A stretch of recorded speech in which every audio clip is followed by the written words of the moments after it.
So, the best way to learn a language is to study, to read, to understand um, some works of art, some kind of literature. It may be a short story, it may be a poem. So that's why we have, for the compulsory English course, there are short stories, there are some essays, there are some autobiographical extracts, and there are some poems, apart from some part of communication and grammar.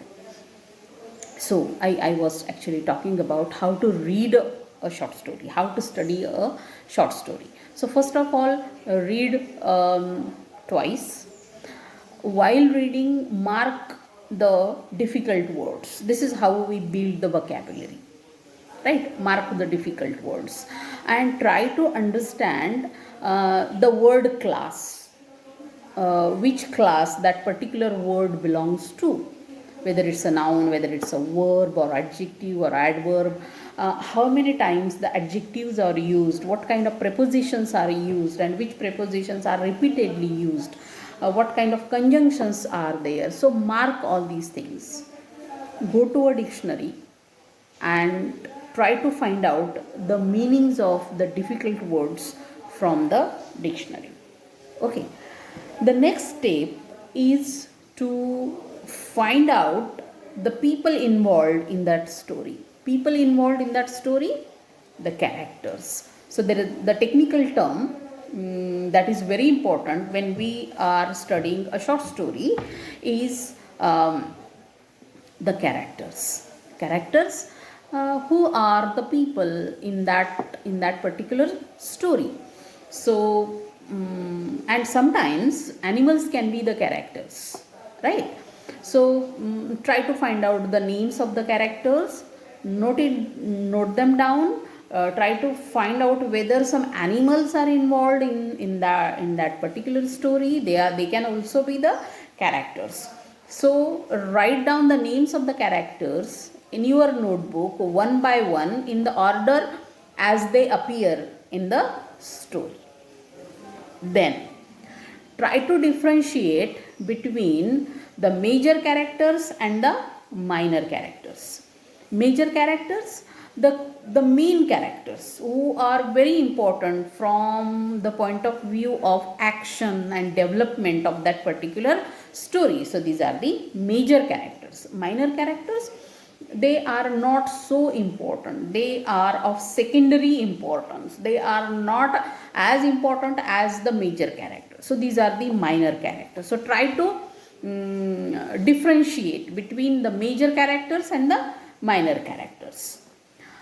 After this, after trying to find out the characters in a short story, let us turn to another major aspect, another major area that we have to understand as far as the study of a short story is concerned, and that is the setting of the story. Try to find out the locale or the setting or simply the place where that short story happens, the place where that the actions in the short story take place, the place about which there is the description in that short story, the place where the characters, the people in the story stay, they live, they move about, all those things.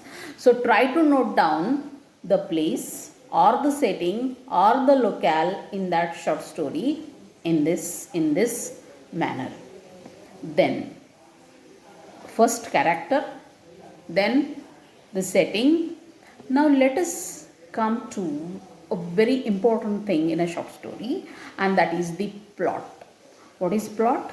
Plot is the proper arrangement, chronological order of the events, the incidents that happen in a short story. Chronological order means related to time. What happens first, what happens next, what happens after that, what happens at the end of the short story. So this is the chronological order depending upon the time of that. So what happens first and what happens next and what happens last. So this is the plot, the proper arrangement of the events. Then we have to understand the mood of the short story, that is the atmosphere of the short story, whether it's a happy story, sad story, whether it's a tragic story, comic story, serious story, light story. So that is the mood, atmosphere of that particular short story.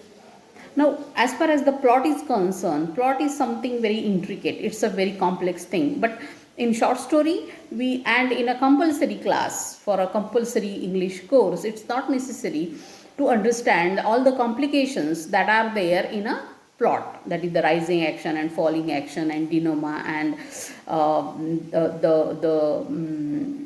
what is that? The climax and resolution and all that.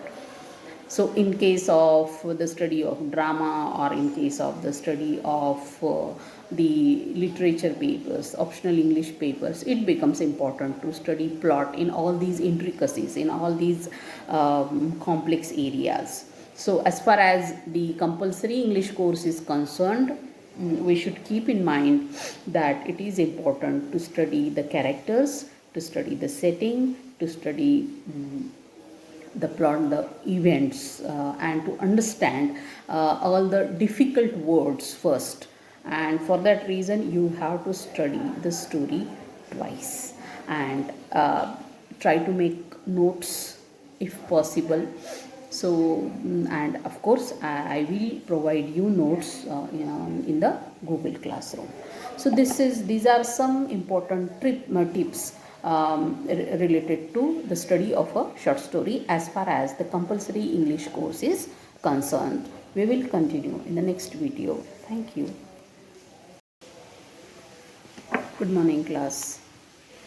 Today, let us discuss the genre short story and how to study a short story. For the compulsory English class, the best way to study a short story is to read the story thoroughly twice, right? It's not sufficient for anybody to understand the story in one reading. So I would suggest you that you should read a story twice, at least twice. Today I have sent you the PDF of the first short story for BA, BCOM, BSc second year semester third. Okay. Compulsory English course. And that short story is The Model Millionaire by Oscar Wilde. Now, it may be any story, so read the story at least twice. While reading, mark the difficult words. So, this will help us to build our vocabulary.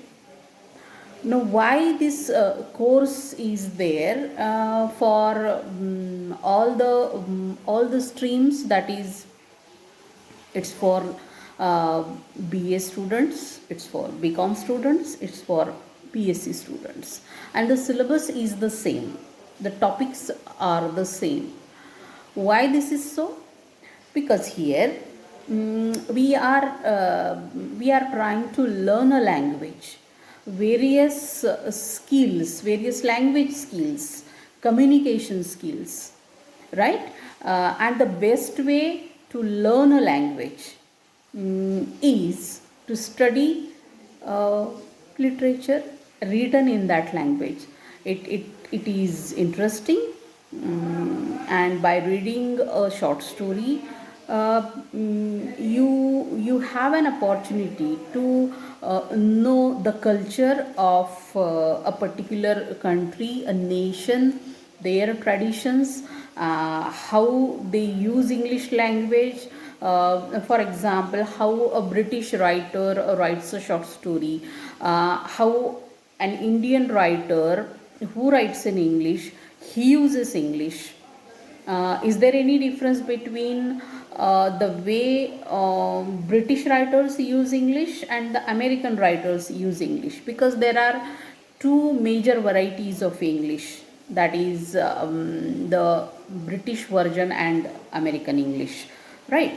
British English and American English. Now, if you have to understand the difference clearly between the British English and the American English, then go to CNN and BBC, right? BBC is the British broadcasting company. You have the channel, the news channel of BBC, and there is CNN. BBC belongs to England, UK.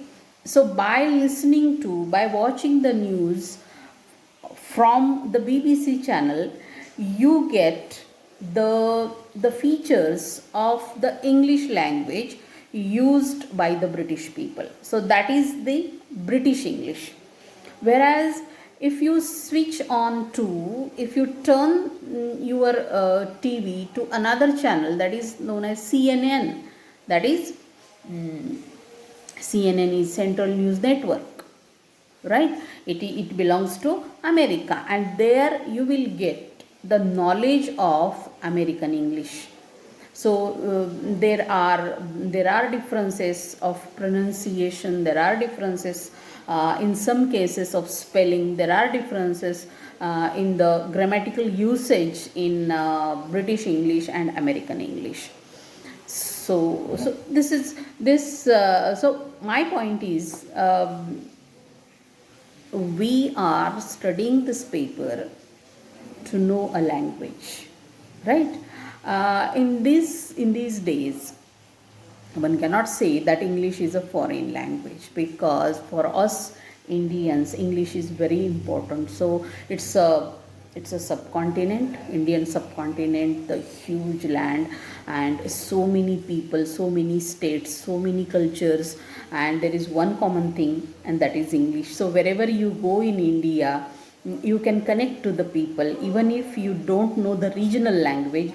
Everybody at least knows some words of English. So English is very important, and it's a world language. So wherever you go in the world, and there are various job opportunities. So the aim behind this paper is to make the learners know, use English language.